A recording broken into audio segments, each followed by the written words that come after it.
tayo dito sa may Saikong naman ang ating destinasyon, mga kapatid. So, titingnan natin kung anong makikita natin dito. At maganda ang Saikong.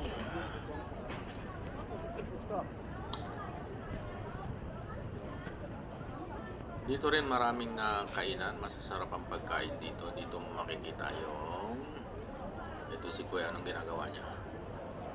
Yung lalaki ng lobster, oh. Pangyaw. Lalaki ng lobster, oh, yun, oh. Yan yung buhay na buhay pa. Kung gusto mo lang na magpaluto dyan, ituro mo lang at iluluto nila. Napakalawak ng restaurant na ito. Laki.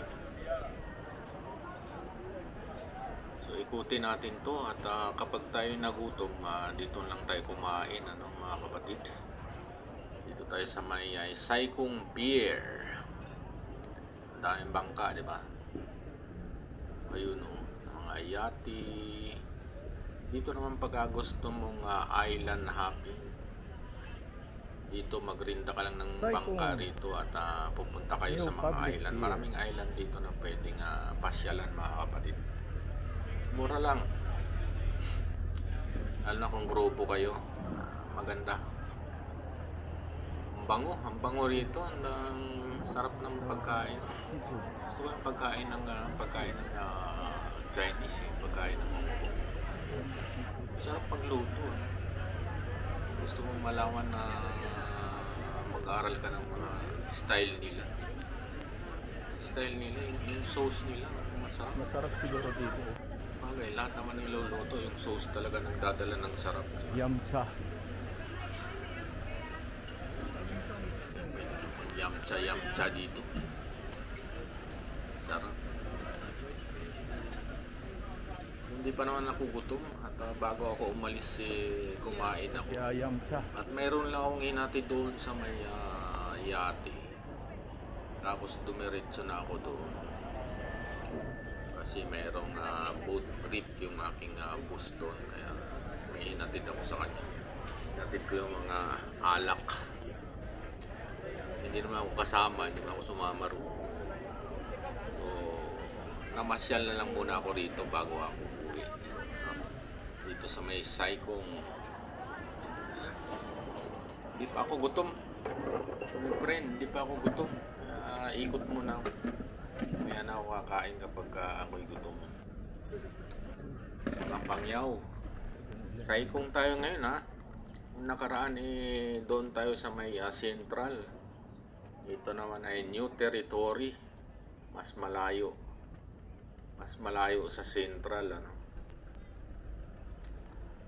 Daming bangka. Balik tayo doon. Wala naman tayong nakikita doon. Balik tayo doon. Tingnan natin yung merong rito, yung nagtitinda sa tabi ng dagat. Sa tubig mismo. Sa mga bangka lang sila nagtitinda ng mga isda, mga seafood. Presko talaga, gumagalaw pa, buhay. Buhay na buhay.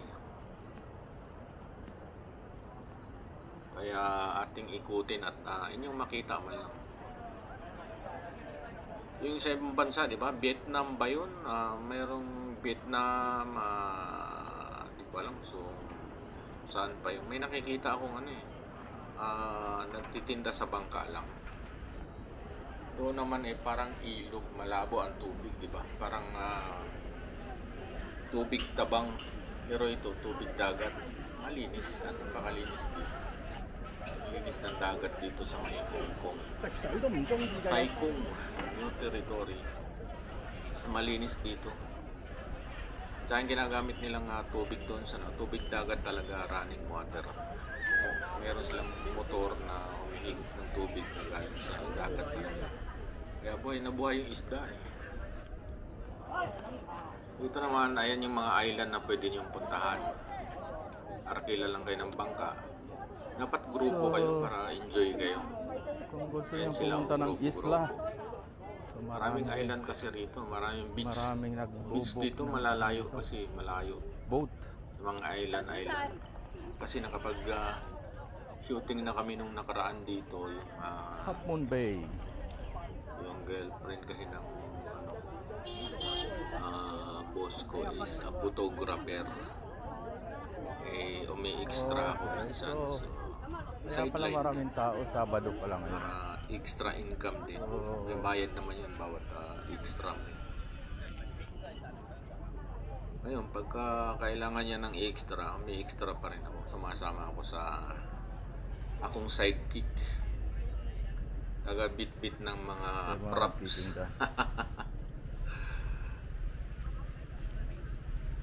Isa siyang Russian. So, Sila? madalas ako sumasama. Fresh, oh. Buhay na Sumasama ako buhay. sa may shoot. Yung tubig galing talaga sa dagat, di ba? Mga model. Gaganda. Ayun o, mga isda. Buhay na buhay pa o. Diba? Marami rin bumibili Buhay na dyan. buhay yung kanilang... Parang mas mura nga dito yata. Dami bumibili, tinuturo lang. Tapos iaabot nila. Bayad. Ganyan sa Saikong. Totoo may palengke din naman doon eh. Sariwang-sariwa ang Pero kanilang... yung iba, dahil dito buhay na buhay. Isda. Talagang fresh. Fresh na fresh yung isda rito. Dito sila bumibili. Daming turista rito. Lalo magaling. Madali lang. Maraming bus din dito. Shrimp. Buhay na buhay. Malinaw ang tubig. Malinis ang tubig dito sa may Saikong. Hong Kong at saka yung dagat dito malinis. Nasisipag mga tao rito kaya malinis na malinis bawat lugar dito sa Hong Kong. Mayroon mga marami pero mas maraming malinis. Diba? Ang dami, di ba? Lapu-lapu. Grouper. Magalaw pa. Yan, bumili ka dyan, tapos paluto mo doon sa restaurant. Ubus na yung konti lang yung paninda. Pero sa kanya, ayun, marami na rin nabawas.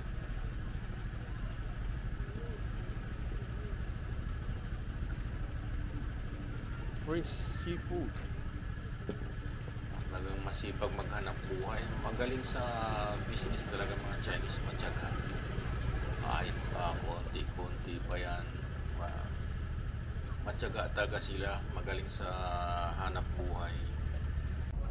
Kaya mapera sila eh. Tiyagaan lang talaga. Dapat ganun lang talaga gawin. Tiyaga. Huwag maghangad ng marami ka agad. Araw-araw. Sa araw-araw mong gagawin yan, makabenta ka lang araw-araw, okay na rin eh. Tapos yung paggastos mo, kailangan na tama lang din. Huwag masyadong mag-arbo. Makakaraos ka na araw-araw. Dami lang nagtitinda. Dati andalas ko rito, pero ngayon madalang na lang. Tsaka dito kami laging nagja-junk food. Pupunta sa laod, dala ng mapagkain, sa yati, maliligo. Ayun, wala na. Pagmula nung tinamaan ng pandemic, bihira na lang yung boat trip. Tsaka dati yung pantalan na doon, hindi ganito kaganda. Ngayon, pinaganda nila lalo. So, mula dito hanggang doon. O, diba? Yung Ganda mga ng seafood vendor. tanawin. Maaliwalas, magandang panahon.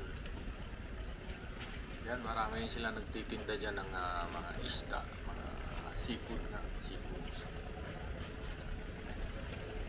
O, diba? Sipag lang talaga.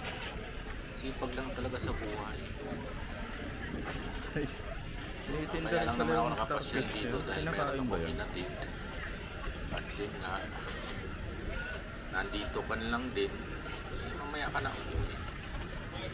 Bumala ka muna at mag-video para may makita natin sa inyo yung ating kung ano yung nakikita natin, makikita natin.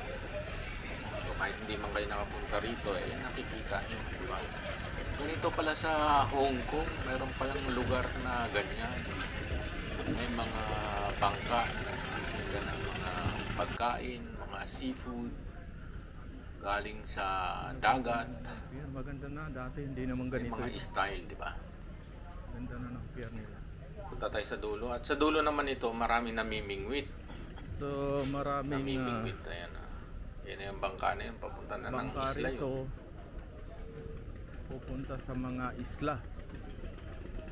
Nung nakaraan, nung may shooting yung yung aking sinamahan, yung isang Russian lady, at ako yung kanyang assistant, taga-bit-bit ng mga props sa pagsushooting. So, nandito lahat kung saan ka pupunta. Dito rin kami sumakay. Sa may Malayo, doon sa may isla, magandang beach yung pinuntahan namin. bago ka pumasok sa Meron pier akong na video to, dyan. Pero sandali lang, di rin ako makapag-video ng maayos kapag ka ikaw ay assistant. Busy ka rin sa pagtatrabaho. Kaya kailangan bili ka ng priority mo yung trabaho tapos mo. sakay ka sa mga Yung pier. pagbibideo mo, hindi mo na magagawa dahil siyempre binayaran ka tapos Last pagbibideo time ka na rin. nanggaling ako dito, hindi ganito kaganda. Ganda pa naman nila mga puti. Kaso pakabawal yun eh. Kaya mamaya magalit pa sa akin. Ba't mo pinukuha ng video? Hindi ka naman photographer. Oh, masarap Kaya mas mamingwit. priority natin yung trabaho natin na assistant na photographer. Bang ano lang, katuwaan lang, kasiyahan lang. Dito sa Central, madalas din kami dyan. Ang sisexy ng mga model. Tapos doon sa may Moywo, sa may doon, mayroong swimming pool doon sa Moywo, sa may Lantaw Island So, na yun. kung bumili ng bingwit, Doon, Para nakapag-shooting din mamingwit kami ka. doon. may ulam ka. Ako rin yung alalay. Yun o, nagtitinda doon. Yung pagkahuli Assistant. nila, Kung ano yung Tinda nila doon utos sa- yung aking susundin. ano So, ka ba? masaya naman naman at bumibili. at least extra income mo yun. Fresh na Kailangan fresh. natin Ang kanilang isda, sipag bagong lang huli. talaga. Ayun, kita pa natin yung mga nagtitinda doon. Diba? Dati So, rin, dito madalas mahangin din sa kami dulo. sa Dulo naman. Iba naman ang media. mahilig kami sa junk food. Ito pa siguro magtinda ito o namamasahero. Dapat ang tayo. Sayawan, sayati, sayang. Ngayon, madalang na lang. O di nakita nyo na yung aking nakikita. Para na lang kayong nakapunta rito. O, di ba? Mas Sa mahaba yung pier na ito. Saikong, Punta tayo Hong doon sa Kong, ano, new territory. maiksi. Naikot ko na lahat ng buong Hong Kong na. Galing na rin ako nung nakaraan doon. Yung mga nakaraan, madalas ako sa labas. Ngayon, tinatamad na ako lumabas. Nagsawa na ako sa labas. Kaya, minsan kung wala ka rin gagawin sa labas, huwag ka na lumabas. Kung mayroon kang pagkakataon na pwede kang umextra, sayang din yun. Umextra ka ilang oras.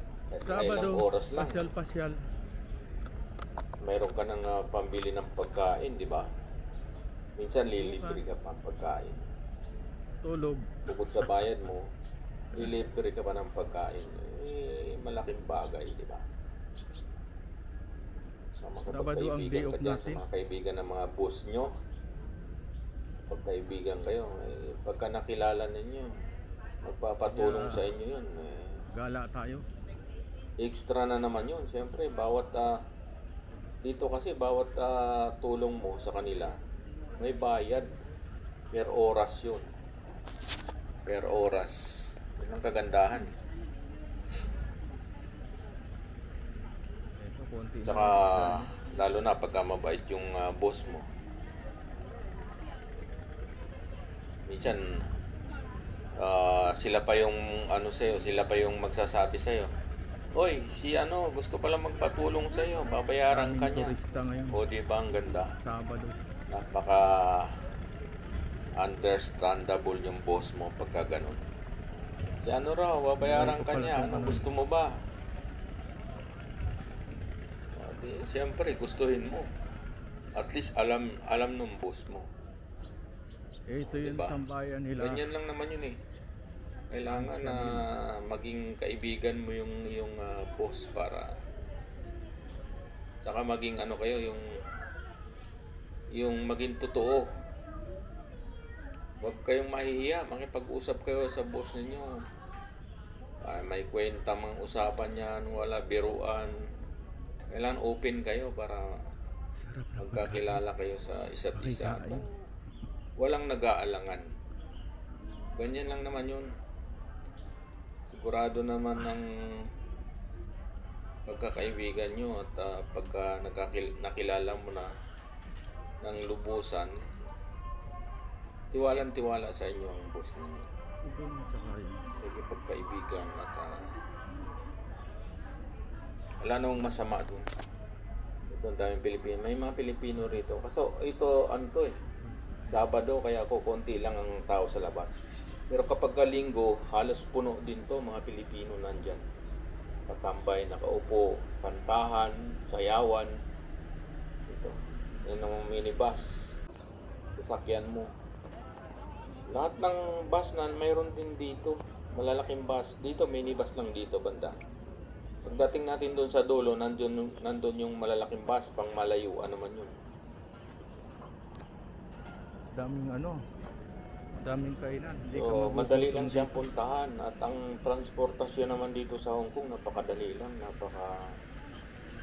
Kahit saan ka magpunta, mayroong bus talaga eh. Kung wala mang bus, merong sariling bawat merong bus na doon sa tinitirahan mo, may sariling bus din kung minsan. Kompleto. Pag ang malayuan dami na. bilirilo. Meron Bakit kayong ka sariling magutom? service Daming kainan. sa community. Parang ano lang, di ba? Parang Divisoria, pero ang linis. Daming mong kainan makikita. dito, hindi ka magugutom pagka namamasyal ka Daming rito. mong mabibili. Kahit saan mo gustong kumain, kaliwat kanan, Haircut. maraming pagkain dito. Hindi ka magugutom. Gusto kong bumili ng pamingwit. Ang dadalhin mo lang yung pambili. Order. Di ba? Pambili. Nandito rin na mayroong ano rito. Remittance, padala ka ng pera, nandito rin. May mga Filipino Wala ka nang store din hahanapin dito, pa rito. Filipino shop. So, ikutin din natin to para makita nyo rin. Kahit nakasulok-sulukan dito, pwede nating ikutin, ano. Masarap pag mag-ikot kasi minsan ka lang makakapasyal, kailangan ikutin mo na. Kumbaga pinaka-memories mo to. O ito, galing ako ng Hong Kong, ito yung katunayan ko na Hindi mahirap puntahan. galing ako dyan, nandyan ako. Memories baga. Pagka once na nag-retire ka na, nag-for good ka na, meron kang mga memories dito na pwede mong panoorin, di ba? Gusto mong Sa mga video mo. fresh Ayun, seafood? dati nga, dati nga, picture buhay lang, pa. di ba? Wala pang video noon. Mahirap ang video Filipino. noon. Ngayon, mas Filipino maganda dahil ito, parang live mo talaga nakikita. Marami rin Filipino store. Hindi ba? Tunay na tunay talaga. Ito parang Filipino store yan. Lion Sex. Dahil pang kainan. Sa sarap ng pagkain dito. Welcome. Eto, supermarket naman. Tingnan mo sila dito ha. Talagang kahit na dikit-dikit yung mga tindahan nila, walang problema. Kahit na ang labanan nyo lang dito, pasarapan na lang kayo ng luto. Pasarap, pagandahan ng representasyon para maakit nyo yung customer. Once na nakita nilang mukhang masarap ito, bibili yan. Ito yung mga batik. Gusto ko ng mga batik. O diba, ang gaganda ng mga batik dito. Dati binibili namin batik. Galing pa ng Thailand. Gaganda, di ba? Masarap pa naman sa balat yan, malambot. Galing Thailand. Kainan pa rin. Ang naalala ko, ganyan din yung mga malong. Dati usong-uso yung malong. Buhay na buhay. Candy. Pagkain. Papakita ko sa inyo ang linis, di ba? Mga iskinita rito. Dito sa Saikong iskinita na mga kainan. Pagandahan ng talagang dikit-dikit sila. Lahat may tindahan. Dami rin turista umiikot dito sa looban. Ayan, mga kainan lahat yan. Nasa loob. Kaso hindi pa ako nagugutom kaya hindi mo na ako kakain. Laki-laki ng tiyan ko sa kakakain. Matabaan tayo sa kakakain. Ganyan lang, ang linis, di ba? Hindi nakakatakot ang iskinita rito. Yan, daming pagkain, daming display. Kahit ganyan maganda. Hindi nakakatakot kahit iskinita ka man dumaan. Daming turista rito. Ito, labas na tayo. At medyo kakapagod na. Tingnan natin kung saan tayo makakalusot. Yan, puro pagkain. Dikit-dikit. Isipin mong kumikita pa sila dyan. Kumikita pa rin kahit pa paano. Kaya nga kaso sila talagang matyaga. Tsaka maraming turista rito pupunta. Ngayon, Sabado pa nga lang Sabado pa lang ako nagpunta rito pero may mga tao. How much na pagkalinggo? Pagkalinggo, sobrang daming tao rito. Kain lang. Magyamcha lang sila dyan. Dumadayo pa talaga sila rito para kumain. Mark Spencer Food. Diba? Halos wala kang makitang hindi kainan. Bawat dinadaanan mo may kainan. Magtalo-talon lang kayo rito sa presyo o sarap ng pagkain. Pasarapan kayo ng luto. Kailangan pagka nagtinda ka rin ganito, kailangan pag-aralan mo yung pinakamasarap na luto mo para makakain man sa inyo minsan yung tao, ibabalik kung masarap talaga ang luto, di ba? So, pabalik na ito rito. Ang ganda nito. Pabalik. Galing na tayo dito kanina. So doon na naman tayo sa ibang direction. Balik na tayo doon sa kabila naman. Galugarin natin ang lugar ng Saikong para makita nyo rin kung gaano kalinis, wala pa nag-umpisa, ikaw mag-umpisa, gaano ka progreso ang hanap buhay dito. Dadayuhin ka. Tsagaan lang talaga Mga kapitbahay. So nakikita nyo naman, halos kainan talaga ang dinarayo dito sa Saikong. So, kalaunan. So, ibang naman to, ibang kalye na naman itong napasukan natin. May kainan. Sarap, diba? Sarap mamasyal. Pasarapan ng pagkain. Masarap sa mata. Ganyan kapag yung lagalag ka, gusto mo marami kang makita, marami kang makukuhang ideas na pwede pala ito sa isang lugar. Pagluto. Simple pero pwede kang magtinda ng pagkain. Lahat ng pagkain na gusto mong kainin, meron. Na O, di ba? hindi man kalakihan, Tsaka yung pagkakaisa laging malinis. kaysa wala kang ginagawa. Walang gulo, pati. Safe ang pag napuntahan ko itong Hong Kong, ang safe na lugar. Community restaurant. Safe ka rito. Dito nga, halos hindi ka man, pagka may nawala kang gamit, halos karamihan nababalik. Pagka Saka walang nakikialam. dadayo, May masarap at kita kang gamit yan, halos walang gagalaw eh. Kasi takot sila sa batas at saka dito talagang kahit saan may camera. Kung makapulot ka man, pwede mong pulutin pero ibigay mo doon sa dalhin mo sa pulis, dalhin mo sa city pound. sa kasulok-sulukan. Dito naman ang ginagawa nila, pagka mayroon kang napulot at hindi nila nakuha, halimbawa pera, Naman. at hindi kinuha yon, hindi kinlaim, kukunin nila yung pagkakilanlan mo. Tapos pagka hindi kinlaim ng may-ari at wala naman talaga naghahanap, ibibigay din ng mga kapulisan sa inyo. Tatawagan kayo at Diba? ibibigay sa inyo yung kung ano yung napulot ninyo. Ganun kagandang gobyerno dito.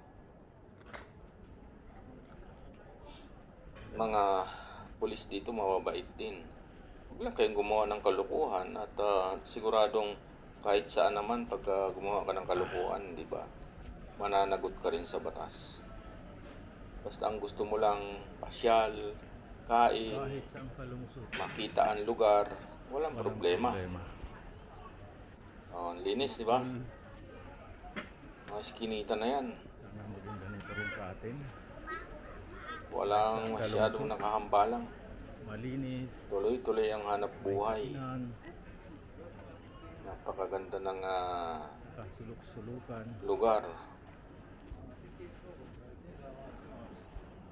Nakakatuwa at makita mo to. Next time kaya, saan kaya ako pupunta? Kailangan sa ibang isla naman, O, diba? Kailangan yung gusto ko yung magbangka ka pa, punta ka sa isang lugar, tapos Kalusot. videohan mo yung isang lugar. Binalugad na natin. Yung Maganda kasi pag ganun marami kang makikita, marami kang ideas. isa. Tapos sa palengke naman, marami pa akong nakikita na mga gulay. Dito, kinakain. Pero sa atin, hindi siya kinakain. Yung mga ganun ba? So, bawat punta mo ng lugar, mayroon kang mga nakukuhang idea na Business-minded yung mga kinakain dito, tapos sa lugar natin, marami pero hindi kinakain. Yung mga ganun. Tapos pag uwi mo sa inyo, pwede mong gawin yun na, ito kinakain ito, pasubok natin. So, gawin mo. malalaman na ng mga kapatid natin, kinakain pala ito, masarap. So, ito yung, halimbawa, may mga insekto na hindi kinakain, pero kinakain pala. Masarap. Lalo na sa Thailand. O iba-ibang insekto doon. Laman tiyan din yun, di ba? Kinakain. Pwede palang kainin. Living. Sa atin, maraming pagkain, pero hindi natin alam kainin. Laundry. Kapalaba. Dito nga, ang rito, halos ang mga pagkain dito, dinadry nila eh. Para napipreserve, di ba? Habang ibig sabihin, tumatagal yung niya. Buhay Ito nang paglabas mo. tumatagal bago siya masira. Kalimitan dito, dinadry. Kahit na yung mga seafood, mga tahong, dinadry nila yun. Maraming dinadry dito na pagkain. Tapos bago mo lutuin, Ito more binababad mo lang sa tubig, mainit na tubig, ganun. Lalambot na ulit yun. Pero hindi siya sira. Kaya nakakatuwa dito, ang dami mong ideas na yung mga cucumber, grabe, ang dami rito, puro dry. Dinadry nila. labas na tayo. Sarap pala yung cucumber na yan, samantalang sa amin, sa Mindanao, Pinaglalaruan lang namin yung mga sea cucumber na yan. Kinakain man, pero hindi ganun ka ano. Pero dito ang mahal. Minsan nga, papakita ko rin sa inyo yung ganun. Yung mga sea cucumber na yan na dinadry nila. Ang dami, yung mga laman dagat, dinadry talaga nila. So, kailangan din natin malaman kung paano dinadry yun. Tapos, i-adapt natin para pwede nating, pwede natin patagalin yun. Stock mo lang sa bahay pagkatapos nung patuyuin para matagal masira. Ganun yun eh. Gusto kong i-adapt yung ganun. At least hindi ka mawawalan ng pagkain. Kasi sa atin, pagka hindi mo dinadry, pagka nasira, wala na. Diba? Mabubulok na yun. Samantalang kung alam mong gawin, Kala ko hindi na tayo makakalabas. ay tatabi mo pa yun. Daldal natin, did-in na yata ito. Busog ako sa libreng Sprite dun. So, baka kailangan na natin bumalik. Mukhang sarado na rito. May daan pa ba rito? Ganda talaga. Sa kasuluk-sulukan na tayo, did-in na yata ito. Ito, mayroong bandang sa kaliwa. Okay. Kahit saan kalusot. Papunta na ito sa ano yata? Papunta na ito sa highway. Takot. Tama-tama, doon. Dito tayo sasakay. Wow. O tama-tama, dito tayo sasakay ng minibus pa uwi. Central. Highway na ito, pabalik sa pupuntahan natin. Alanganin ako. Huwag na lang. Tama. Yan, diyan ako sumasakay. O di ba? Ang dami nating inikot. Na lang tayo. 30 minutes yung pag-iikot natin. Dito ang did-in natin dito sa may sakayan ko. O, di ba? Ang galing.